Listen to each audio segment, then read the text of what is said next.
Hello everyone, a very good morning to all of you, dear students. We are here again with a new discussion about addition reactions. Today we are going to discuss about a new type of addition reaction, that is nucleophilic addition reactions.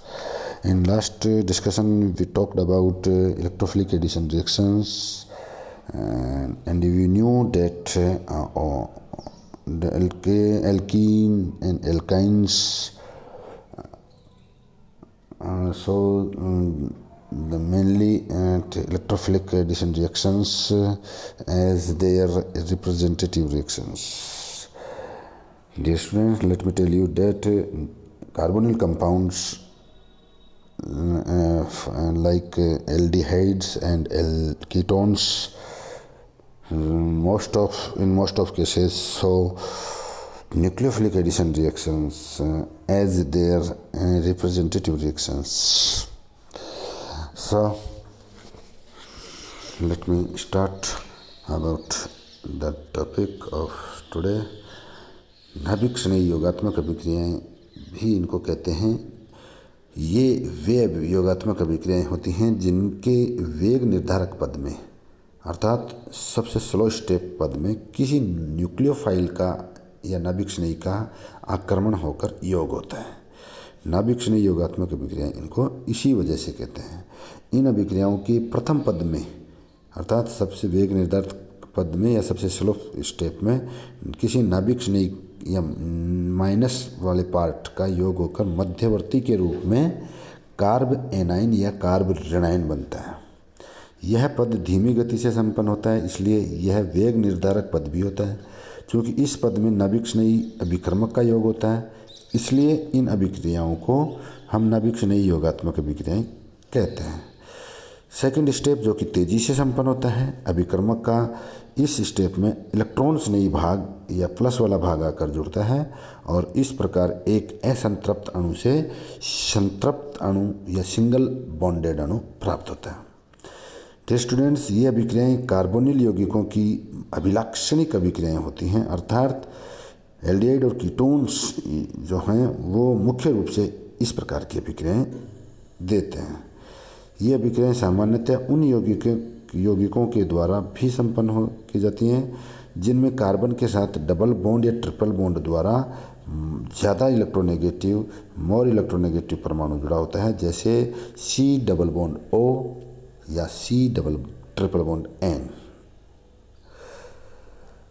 In steps की इस प्रकार इन reactions नाभिक स्नेही योगात्मक अभिक्रियाओं की क्रियाविधि को हम स्क्रीन पर दिए गए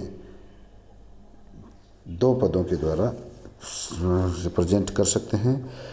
हम देख सकते हैं कि प्रथम पद में जो है नाभिक स्नेही अटैक कर रहा है और मध्यवर्ती के रूप में कार्बेनाइन बन रहा है। ये एक स्लो स्टेप पद है, अभिक्रिया का धीमा पद है जो कि वेग निर्धारक पद है। सेकंड स्टेप जो तेजी से संपन्न तीव्र गति से संपन्न होता है, उसमें रिएजेंट का प्लस वाला डब्लू जो प्लस है इलेक्ट्रॉन स्नेही पार्ट है वो अटैक करके सैचुरेटेड कंपाउंड अपना या प्रोडक्ट के रूप में हमें देता है। डियर स्टूडेंट्स, जब हम एसीटोन पर HCN की अभिक्रिया करवाते हैं तो चूँकि एसीटोन जो है कि प्रोपेनॉन भी जिसे हम कहते हैं में द्विबंध के इलेक्ट्रॉन कार्बन के अधिक विद्युतऋणी ऑक्सीजन परमाणु की ओर आकर्षित होते हैं, जिसके फलस्वरूप कार्बन आंशिक धनावेशित और ऑक्सीजन आंशिक ऋणावेशित रहते हैं। ध्रुवीय अभिकर्मक पोलर रिएजेंट जो है HCN का नाभिक स्नेही भाग, जिसे हम CN माइनस जो है पहले आंशिक धनावेशित कार्बन पर आक्रमण करके सिग्मा बंध का निर्माण करता है, जिसके फलस्वरूप पाई बंध के इलेक्ट्रॉन ऑक्सीजन पर स्थापित हो जाते हैं, जिस पर द्वितीय पद में अभिकर्मक का धनात्मक भाग या H+ भाग योग करके योगोत्पाद बनाता है। इस अभिक्रिया नाभिक स्नेही योगात्मक अभिक्रिया को HCN के उदाहरण से हमने जो समझा उसके समीकरण इक्वेशंस जो हैं वो हमारी स्क्रीन पर दिए गए अनुसार हम रिप्रेजेंट या प्रदर्शित कर सकते हैं। डियर स्टूडेंट्स, ये नाभिक स्नेही योगात्मक अभिक्रियाओं के बारे में हमने बात की। इसके बाद में हम बात करेंगे फ्री रेडिकल एडिशन रिएक्शंस, जो कि खराश प्रभाव या पेरोक्साइड प्रभाव अथवा विपरीत मार्कोनिकॉफ नियमानुसार संपन्न होती हैं। जब किसी योगात्मक अभिक्रिया के वेग निर्धारक पद में किसी मुक्त मूलक का योग होता है तो इन अभिक्रियाओं को मुक्त मूलक योगात्मक अभिक्रियाएं कहते हैं।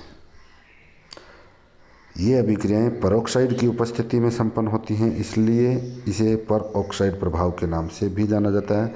इस प्रभाव के बारे में खराश नामक वैज्ञानिक ने बताया था, इसलिए इसे खराश प्रभाव भी कहते हैं। इन अभिक्रियाओं में होने वाला योग मार्कोनिकॉफ के नियम के विपरीत होता है, अर्थात अभिकर्मक का अधिक ऋणात्मक भाग उस कार्बन से जुड़ता है जिस पर हाइड्रोजन परमाणुओं की संख्या पहले से अधिक होती है। अतः इसे विपरीत मार्कोनिकॉफ नियम कहते हैं, क्योंकि मार्कोनिकॉफ नियम में हमने बात की थी लास्ट वीडियो में कि उस पर धनात्मक अभिकर्मक का धनात्मक या हाइड्रोजन उस परमाणु पर जुड़ता है जहाँ हाइड्रोजन परमाणु पहले से ही जिस डबल बॉन्डेड कार्बन पर जुड़े होते हैं। फॉर एग्जाम्पल, यदि हम प्रोपीन पर पेरोक्साइड की उपस्थिति में HBr की अभिक्रिया करवाते हैं तो मार्कोनिकॉफ के नियम के विपरीत हमें 1 ब्रोमोप्रोपेन अधिक मात्रा में प्राप्त होती है। मुक्त मूलक अभिक्रियाएं सामान्यतः श्रृंखला अभिक्रियाएं होती हैं, चेन रिएक्शंस होती हैं, जो कि 3 पदों में संपन्न होती हैं।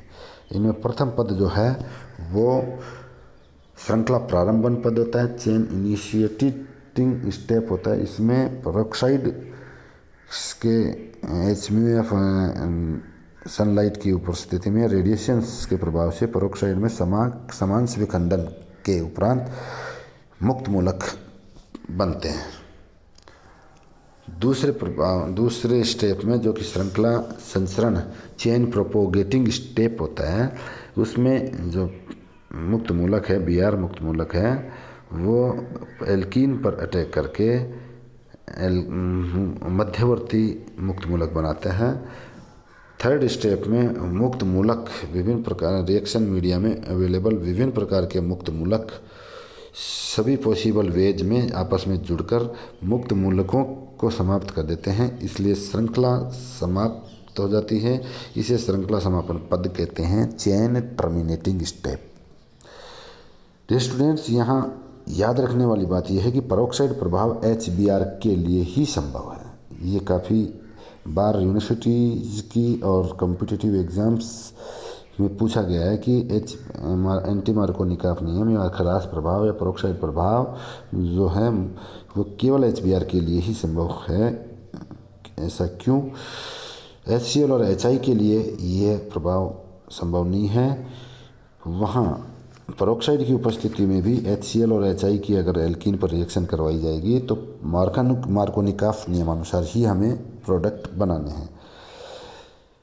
इसका रीज़न ये है कि HBr की बॉन्ड एनर्जी जो है वो 87 किलोकैलोरी पर मोल होती है। इसकी तुलना में HCl की बॉन्ड एनर्जी बहुत अधिक होती है, जो कि 102 किलोकैलोरी पर मोल होती है। फलस्वरूप इसका समान विखंडन नहीं होता है तथा HI की बॉन्ड एनर्जी का मान वो काफ़ी कम होता है, जो 71 किलोकैलोरी पर मोल होती है। लेकिन एल्कीनों की क्रिया जो है आयोडीन मुक्त मूलक के साथ एंडोथर्मिक होती है, ऊष्मा शोषी होती है। अतः HCl और HI दोनों ही पेरोक्साइड प्रभाव नहीं दर्शाते हैं। HCl अधिक बॉन्ड एनर्जी के कारण से नहीं दर्शाता, क्योंकि यहाँ समान विखंडन नहीं होता है, मुक्त मूलक नहीं बनता है। और HI जो है वो एंडोथर्मिक रिएक्शन देता है, ऊष्मा शोषी रिएक्शन देता है। इस वजह से ये खराश प्रभाव या एंटी मार्कोनिकॉफ या मुक्त मूलक योगात्मक अभिक्रियाएं नहीं देता है। डियर स्टूडेंट्स, नेक्स्ट वीडियो में हम और कुछ रिएक्शंस के टाइप्स की बात करेंगे, जिनमें विलोपन अभिक्रियाएं हैं, पुनर्विन्यास अभिक्रियाएं हैं तब तक आप आज के इस डिस्कशन से रिलेटेड सभी बातों को, रिएक्शंस को, एग्जाम्पल्स को अच्छे से तैयार कीजिए। अपना और अपनी फैमिली का ख्याल रखिए और पढ़ाई को बदस्तूर जारी रखिए। टिल देन आप कल नेक्स्ट वीडियो में हम नए टॉपिक के साथ बात करेंगे। Till then good bye.